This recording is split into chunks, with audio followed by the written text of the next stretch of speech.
तो नमस्कार आचार्य जी। अ, मेरा नाम है। मैं 24 वर्षीय एक सॉफ्टवेयर इंजीनियर हूँ। तो मेरा प्रश्न आज ये है कि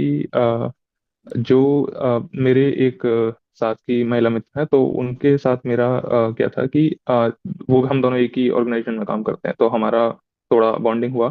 तो हमने डिसाइड किया कि हम आगे बात को आगे बढ़ाते हैं और शादी तक ले आते हैं। उनको तब तक कोई दिक्कत नहीं थी, लेकिन जब उन्होंने अपने घर पर बताया तो यह हमें पता लगा कि मैं एक दलित वर्ग से हूँ। तो उन्होंने कहा, उनके मम्मी पापा ने कहा कि हम SC ST से नहीं करेंगे, लेकिन किसी से भी करने को हम तैयार हैं, जो उन्होंने मुझसे पहले कहा था। लेकिन मेरा प्रश्न इसमें ये उठता है कि आज भी जब हम इतना आगे बढ़ चुका है, समाज इतना आगे बढ़ चुका है, लोग अपने बेटी बेटियों को बाहर पढ़ने भेजना चाहते हैं, मतलब हर कोई चाहता है कि वो अच्छे से रहें, अच्छे से जिएं। तो इतना कुछ होने के बावजूद भी मतलब भारत में इतना ज्यादा जाति प्रथा को लेके, देह को लेके लोग क्यों जीना चाहते हैं? उनके मम्मी-पापा ने कहा, "हम शादी नहीं करेंगे।" हाँ जी। तो आपने उनकी मम्मी को प्रपोज़ क्यों किया था? जी नहीं, मतलब हम देह बन के ही जी रहे हैं, मतलब लोग बस यही चाहते अरे तो देह तो ठीक है, पर मम्मी की देह क्यों? या पापा की देह?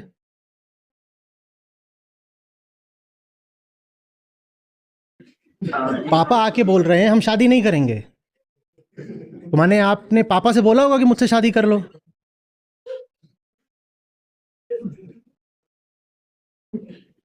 बंधु, मैं सिर्फ़ ये नहीं कर रहा कि सबको हँसा रहा हूँ। बात का मर्म समझो। उनसे ब्याह करना था क्या तुमको?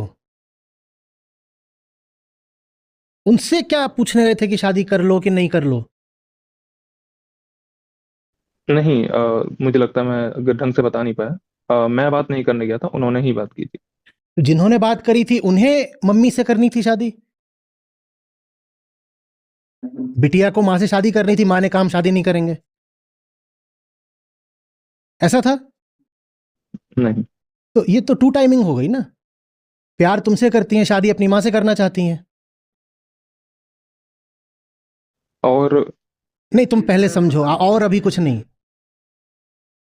अगर वो प्यार तुमसे करती हैं, तुम्हारे हिसाब से,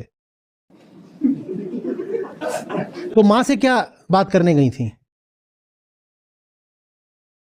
मतलब जब उन्हें लगा कि मैं मतलब मैंने उन्हें बता रखा था कि मैं नीचे समाज से हूँ, लेकिन उन्होंने कभी पूछा नहीं था इस बात। आपको बुरा नहीं लगा ये बोलते हुए कि आप नीचे समाज से हो? आप भी मेरे साथ बैठे हो। आप जिस समाज से हो, मैं भी उसी समाज का हूँ। आप कैसे किसी नीचे समाज से हो? कौन सा समाज ऊंचा हो गया और किस आधार पर ऊंचा हो गया? और आप किस तरीके से आप नीचे समाज के हो गए?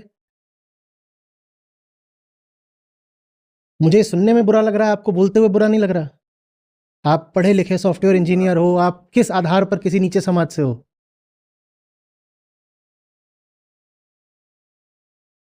आप भी मन में कहीं ना कहीं कोई कैद लेकर बैठे हुए हो। आप जिनसे प्रेम करते हो वो भी कोई कैद लेके बैठी हैं। आपके ऊपर कैद सामाजिक है, आप बोल रहे हो आप निचले वर्ग से हो। जिनसे आप प्रेम करते हो उनके ऊपर कैद पारिवारिक है, वो जाके मम्मी और पापा को प्रपोज कर रही हैं। आप भी पढ़े लिखे हो, वयस्क हो। जिनसे आपका प्रेम है वो भी पढ़ी लिखी हैं। इसमें समाज और वर्ग और जाति और परिवार ये सब कहाँ से आ गया? ये कौन सा प्यार है?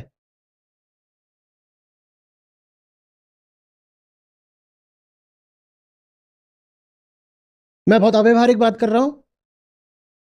मैं बहुत अव्यवहारिक बात नहीं कर रहा, मैं इंसान जैसी बात कर रहा हूँ। मैं कोई बहुत साहस की नहीं बात कर रहा हूँ। मैं सीधी सादी सरल सहज बात कर रहा हूँ। मैं स्त्री पुरुष की भी नहीं बात कर रहा, मैं दो इंसानों की बात कर रहा हूँ। एक इंसान आप हो, एक इंसान वो महिला होंगी।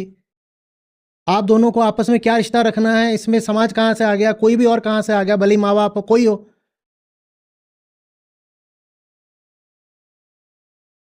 माँ बाप ने आपसे पूछ के शादी की थी, तो आप भी अब एडल्ट हो, वो भी एडल्ट हो। एक एडल्ट दूसरे एडल्ट से क्या पूछने जा रहा है, क्यों पूछने जा रहा है? हाँ, मित्रवत सलाह मांगे तो अलग बात होती है।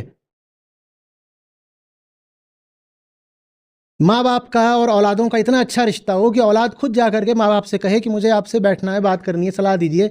सलाह अलग बात होती है, 24 साल, 22 साल, 30 साल, 35 साल की औलादों की जिंदगी पे चढ़कर उनकी गर्दन थोड़ी दबाई जाती है।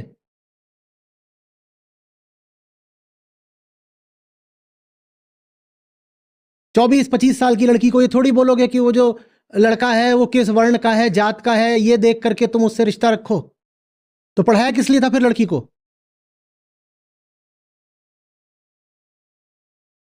गलती माँ बाप की नहीं है।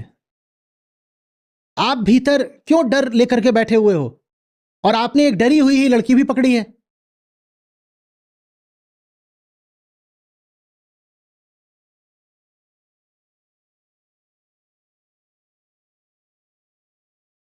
आशिकी करो तो इश्क में थोड़ी मजबूती रखो।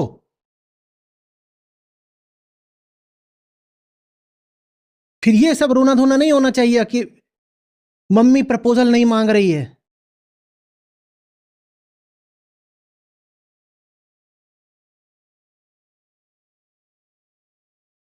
और उनकी तरफ से तर्क ये आता है कि मतलब ये मम्मी पापा का कुछ भी नहीं है, ये उनका तर्क है कि अगर रहेंगे तो भारत के बाहर रहेंगे। मैंने उनसे कहा कि भारत के बाहर भी यही चीजें आपको अगर झेलनी पड़ी तो उस केस में आप क्या करेंगे? मतलब ऐसा तो है नहीं कि आप भारत से निकल गए तो आप सब सही हो गया। अरे अंदर बाहर तो तब होगा ना बेटा जब पहले तुम उसके साथ रह पाओगे। ये तो तुम और उदेवी जी और जिस देश में जाना चाहते हो उनका दूतावास, उनकी वीज़ा प्रक्रिया, ये सब लोग मिलके तय करेंगे कि किसी देश में बाहर रह पाते हो कि नहीं। तो वो तो बहुत बाद की बात है। जो अभी की बात है वो तो ये है कि तुम्हारा तो रिश्ता ही टूट रहा है, और कितने हल्के आधार पर टूट रहा है। जैसे हवा का झोंका आए और तुम कहो कि मेरी बड़ी मजबूत चट्टान है, उसमें दरार पड़ जाए। कोई बाल विवाह करने जा रहे हो? नहीं, बाल तो है भी नहीं। मेरे सड़े हुए जोक, बुरा मत मानना।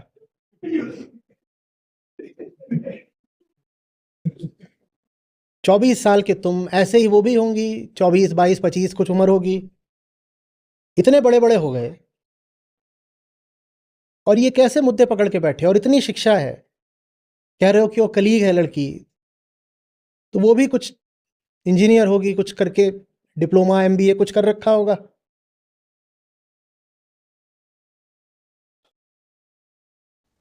मतलब मैं उनको यही समझाता हूँ कि हम सब मिट्टी से ही उठे हैं और मिट्टी में ही मिल जाएंगे। लेकिन मतलब ये बात लोग समझते नहीं है, समझते क्यों नहीं है? मतलब ये मैं उनके परस्पेक्टिव। बेटा ये बातें आशिकी इनिशिएट करने से पहले क्यों नहीं करी? जब लड़की अपने लिए चुनते हो, ये सब जवान लड़कों से बोल रहा हूं, तब पहले क्यों नहीं थोड़ा सा बोध की, विजडम की, गहराई और समझदारी की बातें कर लेते?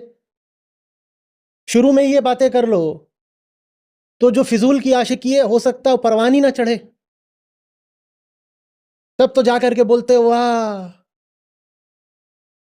वो खखार रही हो, आपका हैंकरचिफ कितना सुंदर है, मैं चूम सकता हूं?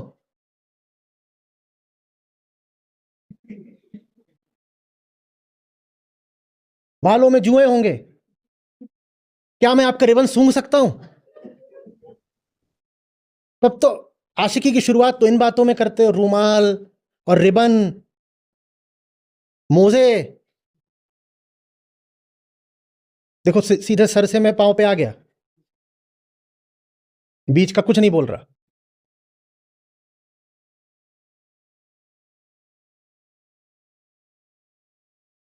दांत मत दिखाओ। जब लड़की दिखती है, और लड़कियों से बोल रहा हूं, जब लड़के दिखते हैं तो कभी कोई ढंग की बात करते हो? ढंग की बात कर लो तो, बोल तो रहा हूं, ज्यादातर रिश्ते शुरू ही ना होने पाए। दोनों पढ़े लिखे हो, दोनों सॉफ्टवेयर में हो, थोड़ी कोडिंग की बात कर लेते। संभावना तो यह है कि जिसपे तुम्हारा दिल आ गया है उसको कोई कोड नहीं आता, उसकी सारी डिकोडिंग हो जाती तुम्हारे सामने।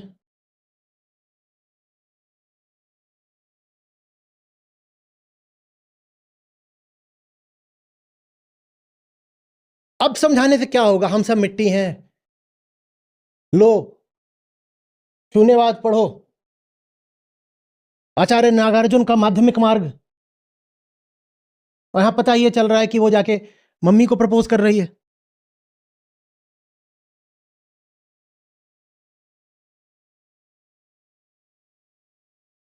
अरे आशिक छोड़ दो, ग्राहक भी इतनी समझदारी जानता है कि जिस चीज की ओर आकर्षित हो रहा है पहले उसको थोड़ा परखता है। या जिंदगी और आशिकी और रिश्ते इतनी सस्ती बात होते हैं कि कहीं भी जाकर के बंध जाओगे, थोड़ा भी प्रयोग परीक्षण नहीं करोगे।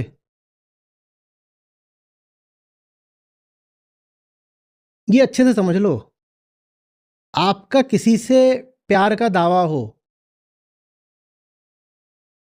और वो व्यक्ति अभी भी दुनिया की ओर देखता हो आज्ञा अनुमति इजाजत लेने के लिए, तो ये प्यार व्यार कुछ नहीं है, ये तो सहूलियत का सौदा है। पप्पा अलाउ कर देंगे तो मैं यस बोल दूंगी।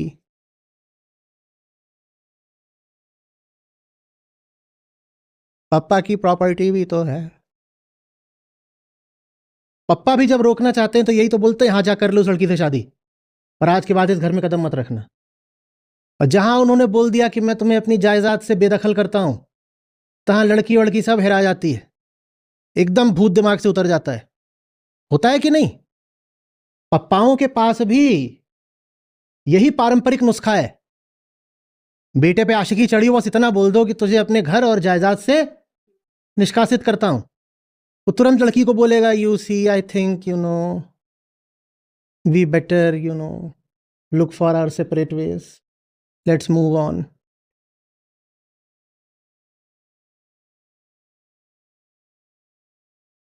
50 तरफ का बटा हुआ प्यार करोगे तो धोखा नहीं खाओगे तो क्या खाओगे?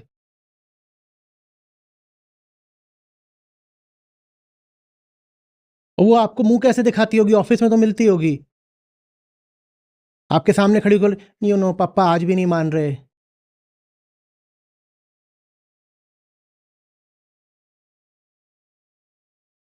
शर्मिंदगी की बात नहीं है।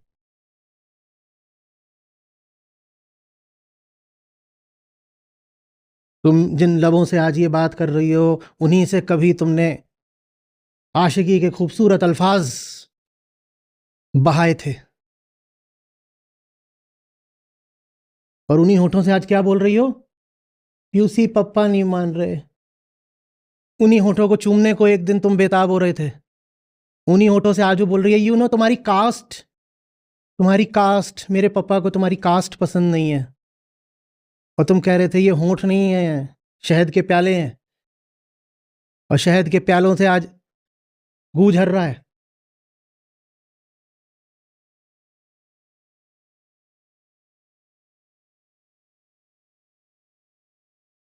मैं आहत हुआ हूं इस बात से कि आपने बोल दिया कि नीचा समाज। हम कौन सी शताब्दी में जी रहे हैं?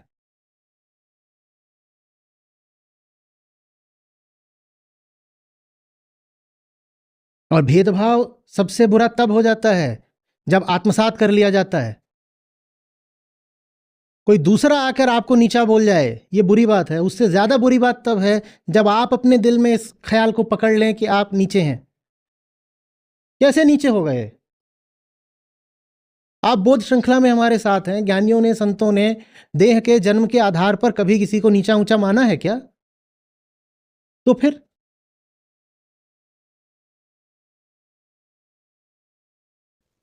जी वो एक उनकी तरफ से तर्क था, उसको मैं बोल रहा था। मैं अपने लिए जो लड़की ऐसा तर्क बोल भी सकती हो वो आपके लायक नहीं है, फिर आप बच गए। भला हुआ मुरी गगरी फूटी। जो लड़की अपने प्रेमी से जाकर ये बोल सकती हो कि मेरे पिताजी तुम्हारी जात को पसंद नहीं करते, वो लड़की क्या किसी की जीवन साथी बनेगी? या वो लड़का, कोई भी, दोनों तरफ की बात।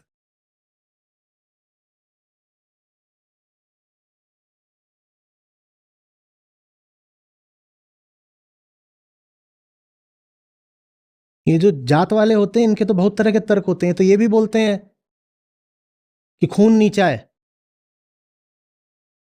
ये भी बोलते हैं कि शरीर से गंध आती है। जिसका खून ही मिश्रित हो, जिसके शरीर से गंध आती हो, फिर उनकी लड़की उस लड़के के साथ कैसे सो लेगी? बच्चे कहाँ से आ जाएंगे फिर? बच्चों में तो खून वून सब मिक्स ही हो जाता है, क्रोमोसोम ही मिक्स हो रहे हैं।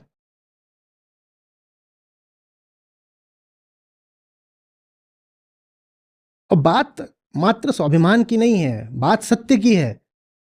क्या आप जानते नहीं कि ये सब मूर्खता की बातें हैं? शारीरिक और जन्मगत उच्चता या श्रेष्ठता एकदम व्यर्थ की बात है, आप जानते हो ना? ये बहुत सीधी सादी बात है ना, वैज्ञानिक बात है ना। तो अगर कोई लड़का या लड़की इन सीधी सादी वैज्ञानिक बातों को भी पर्याप्त सम्मान न देता हो, तो आप उसके साथ जिंदगी बिताना ही क्यों चाहते हो?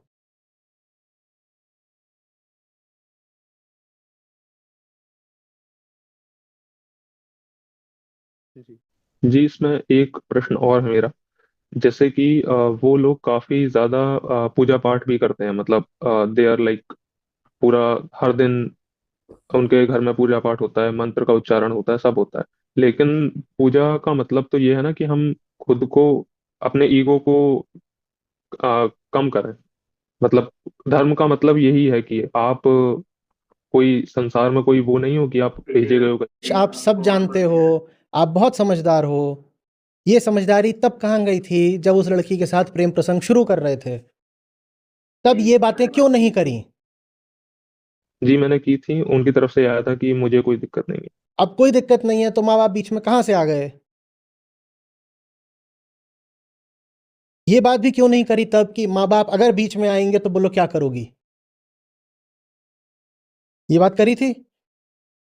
क्यों नहीं करी थी?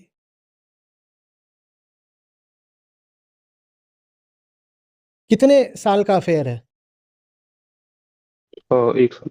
1 साल समय लगाया, मन लगाया, विचार लगाया, शायद कुछ पैसा भी लगाया हो, सब व्यर्थ गया ना?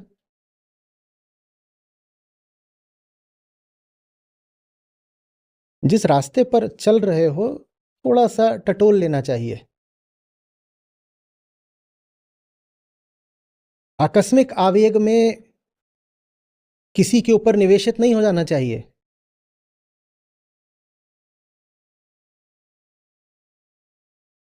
और इसको अपनी गरिमा की बात समझो। यहां जवाब देना सीखो। महाज्ञानी थे अष्टावक्र,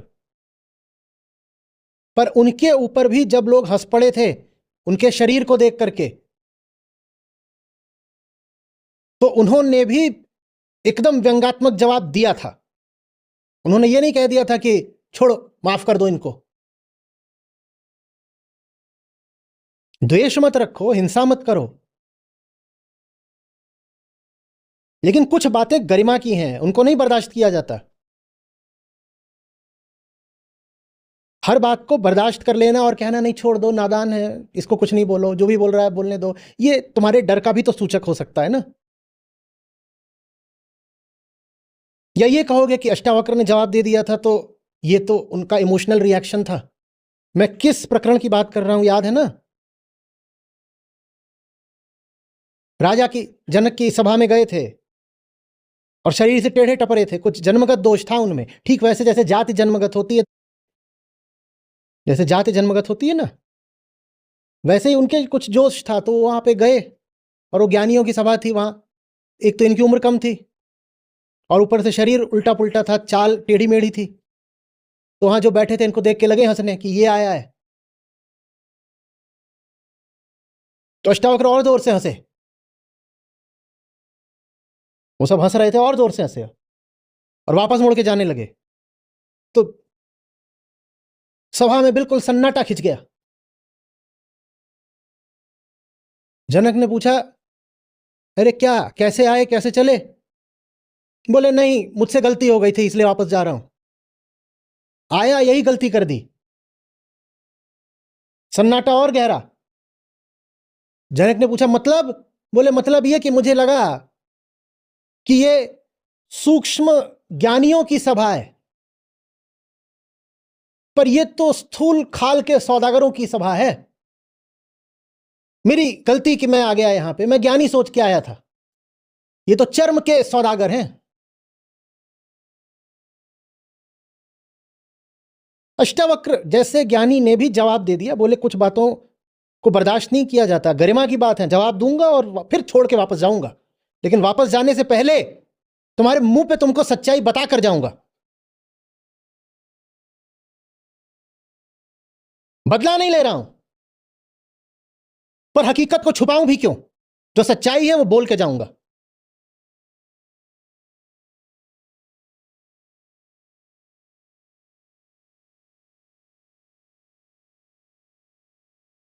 चौबीस के ही हो, पहली बात तो तुम्हें करना क्या है अभी से ब्याह करके?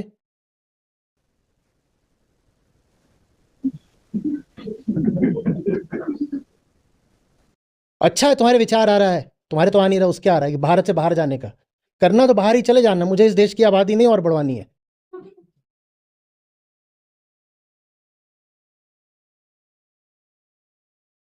चौबीस के हो अभी तो ठीक तरीके से शरीर भी नहीं विकसित हुआ है। दुनिया देखो, समझो, खेलो कूदो, जिम जाओ, पढ़ो लिखो। किन चक्करों में पढ़ रहे हो? आशिकी, और वो भी किससे? पता नहीं।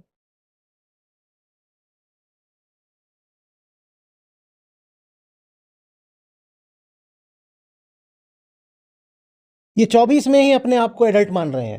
हमारे यहाँ 34-34 वाले बच्चे मेरी गोद में बैठते हैं। बताओ, है भाई? उम्र बताओ अपनी, बताओ। अभी सत्र खत्म होगा, एकदम खट से गोद में बैठेगा। तुम 24 में ही शदियाने निकल पड़े।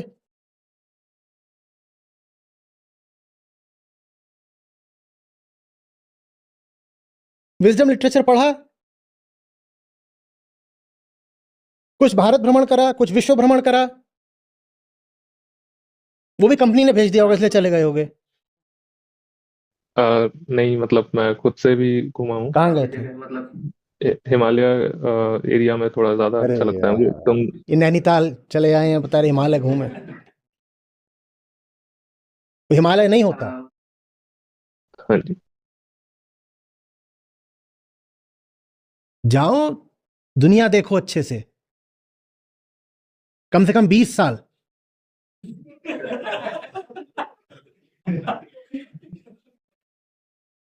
उसके बाद भी अगर मन करे और तन कहे तो कर लेना शादी।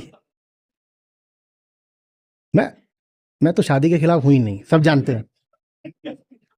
मैं बस इतना कहता हूं कि पहले पर्याप्त अनुभव ले लो।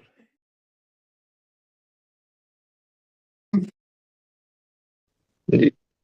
देखो, फिर बात सिर्फ हंसने की नहीं है, सच पूछ रहा हूं। 24 की उम्र में तुम्हें क्या पता है ऐसा कि तुम जिंदगी के अहम फैसले लेने जा रहे हो? फैसला नहीं ले रहे थे, मतलब उनको जब थोड़ा सा सच एहसास पता नहीं कैसे हुआ, तो उन्होंने ये बात स्टार्ट की। हमारा प्लान तो अभी 4 साल तक तो नहीं था। फिर बीच में भांजी किसने मारी? उन्होंने।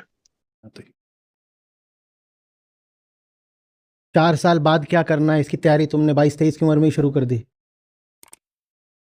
इतने में तो तुम इंटीग्रेटेड मास्टर्स या पीएचडी कर लो।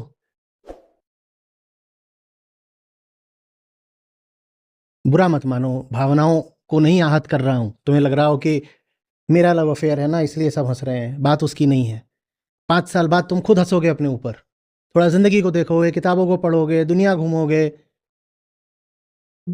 तो खुद कहोगे कि ये मैं क्या करने जा रहा था, मैं कहां फंसने जा रहा था। हम्म ये सब बेटा, ये उम्र के, शरीर के संयोग होते हैं, खेल होते हैं। इनको इतनी गंभीरता से नहीं लेते।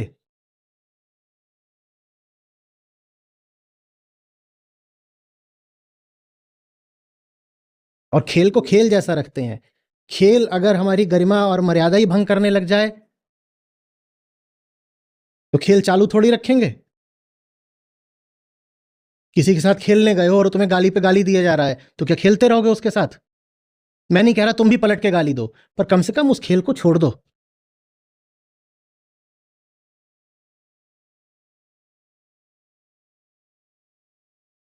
ठीक है?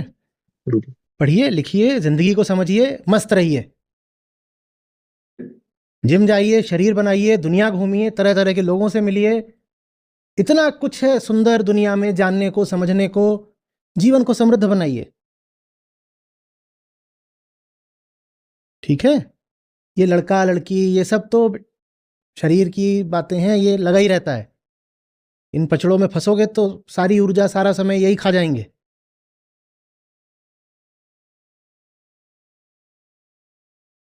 जी। और कभी कोई धन्यवाद। मिल गई ऐसी जो योग्य हो, तुम्हारी गरिमा भी रखती हो, प्रेम के लायक भी हो, तो उसके साथ बंध जाना फिर। उसमें कोई हर्ज नहीं। हम्म?